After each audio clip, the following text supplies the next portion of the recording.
Welcome to Album of the Week, episode 49, October 2023. For those of you new to this channel, here at Screen Blast Repeat, we bring you all things extreme metal, prog, and dark alternative. You can read our daily reviews at www.screenblastrepeat.com. As a reminder, our definition of Album of the Week means our favourite record from a short list of 8. Today, we review the 9th album from Canadian noise rock extremists Ken Mold. Their new LP is called Void, and they released it via Artifact Records on the 22nd of September 2023. Ken Mold tried to avoid melody where possible. You're not supposed to have a good time. If you want entertainment, listen to an AC/DC album. This is the audio equivalent of visiting a Holocaust awareness exhibition, said Screen Blast Repeat in our review of last year's No album from the group. The fact that this quartet have a prestigious Canadian Juno Award to their name for 2011's Venerable LP is just as impressive as their ability to toss you into the midst of another person's trauma. Listen to a Ken Mold record and you feel like you've walked into the den of a stalker whose psychopathic tendencies could explode at any moment. Or so you think.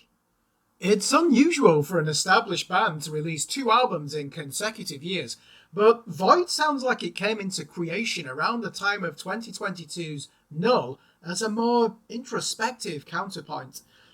Fans of the group's eviscerating audio attack will arch their eyebrows and stroke their chin when they digest this record for the first time. The aggression levels have no interest in matching the intensity of the predecessor LP, yet the listening experience is still more intense than a sermon from a Democratic Unionist Party preacher with Ulster's LGBTQ community in his sights. Opening track The Shrike does a good job of promoting the illusion of business as usual in the way it claws the skin from your neck under a booming wave of grungy guitar distortion. It might even remind you of track number 1 from their 2018 Loved album. Vocalist Jesse Matthewson sounds as unnerved as ever when he takes to the microphone with his desperate shouts and screams reverberating through the mix like the last pleas of a righteous death row criminal aiming one last jab in the eye of society. Yet beyond the violent guitar stabs and rough amplification of electricity is a subtle exploration of the mid-range fretwork synonymous with the debut Joy Division record. Let's not kid ourselves, this is a heavy album, but the hostile industrial moments of the last record seldom appear here.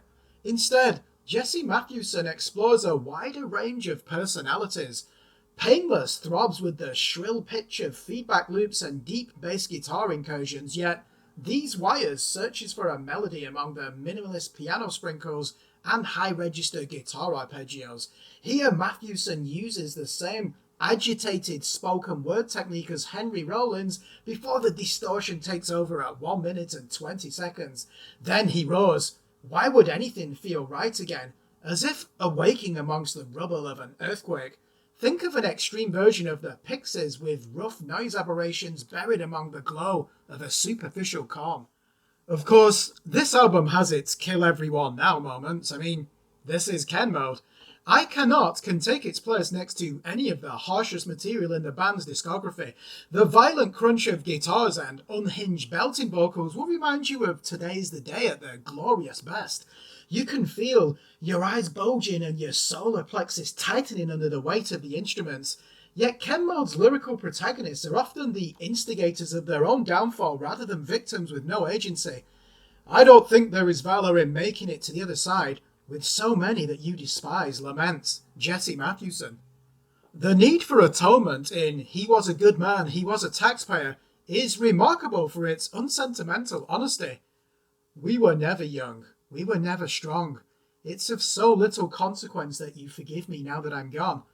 Here, Scott Hamilton weaves a slithery bass line through the mix as Jesse Matthewson strains every muscle in his throat. Mid-range guitar notes hover over the rhythmic architecture of the song like a lingering gas leak. Closing track, Not Today Old Friend, continues with the bass-led rumination, but this time the spoken word vocals purvey a false hope. You might even call them facetious, like a cynic who can no longer take comfort in the assurances of others. This is the main departure of album number 9. It enhances the soliloquy approach by scaling back some of the noisier musical elements so the voice can air its grievances uninterrupted. Ken Mobe will never be easy listening, but it will surprise you how much you can sit through this record in the mind of a voyeur rather than a tormentor. As a sequel to Null, it triumphs as a darker piece of contemplation with a focus on the subtleties missing from the last album. You can feel the hands loosening around your throat, but there's no guarantee your life will be easier from here. And so, after deliberating over this record for a week, we award it an 8 out of 10. If you like this album, we recommend you check out the following records. The 2022 God's Country debut from American noise rock quartet Chatpile, the classic 1987 album Children of God by Swans, and the recent September release from Great Falls called Object Without Pain. Thanks for watching. Remember to like and subscribe to our YouTube channel, follow us on Facebook, and more importantly, please visit our website at www.screenblastrepeat.com for the latest album and EP reviews from established, up-and-coming, and unsigned artists in the worlds of extreme metal prog and dark alternative.